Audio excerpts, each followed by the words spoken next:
Have you ever wondered why there are different kinds of rock? This is the topic of discussion on A Geologic Moment, hosted by Gilbert Bernhardt, broadcaster, geoarchaeologist, and geoscience instructor at Oregon Coast Community College. All the naturally occurring solids in the universe are rocks.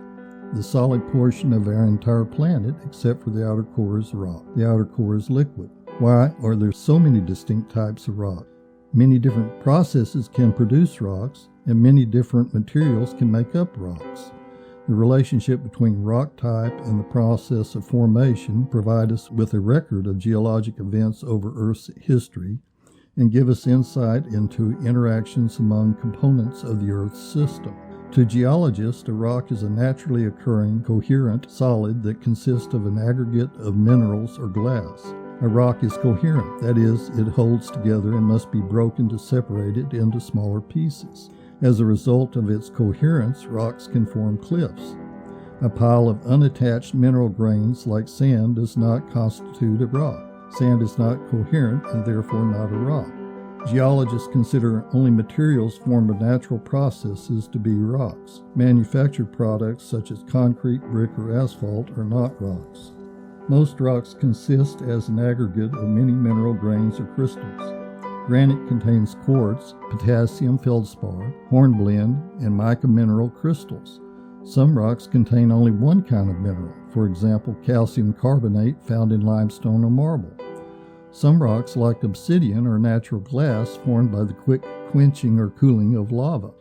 Grains in rock connect to form a coherent mass in two ways. One, they are bound together by natural cement composed of minerals that precipitated from water in the space between the grains. The precipitated minerals glue or binds the grains together. Rocks whose grains are held together by cement are called clastic rocks. Rocks like sandstone and shale are clastic rocks. 2. The mineral crystals in rocks interlocked with one another and fit together like a jigsaw puzzle. Rocks with interlocking crystals are called crystalline rocks. Granite and gabbro are examples of crystalline rock.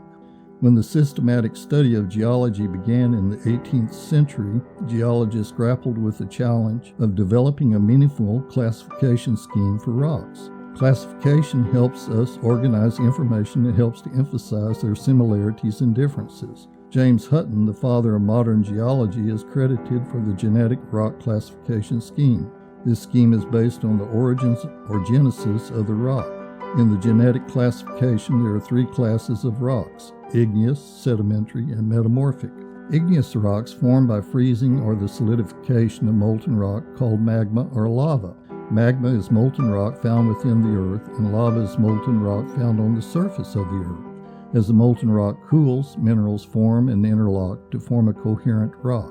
If the rock cools slowly, large visible mineral crystals form. If the rock cools rapidly, microcrystals that are invisible to the eye form. If it cools ultra quickly, by quenching in water, a glass with no crystalline structure will form.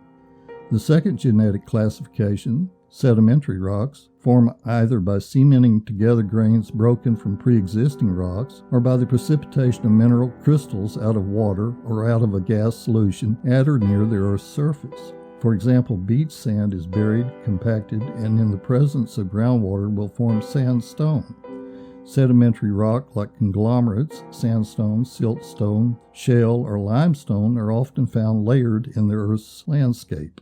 The third genetic classification of rock, metamorphic rocks, form when pre-existing rocks change into new rock due to an increase in pressure and temperature, and/or the pre-existing rocks are subjected to shearing, stretching, or shortening. New minerals and/or textures form from the pre-existing mineral. For example, a granite, which is an igneous rock, can be metamorphosed into a metamorphic rock called a gneiss. Or limestone, a sedimentary rock, can be metamorphosed into a metamorphic rock called marble.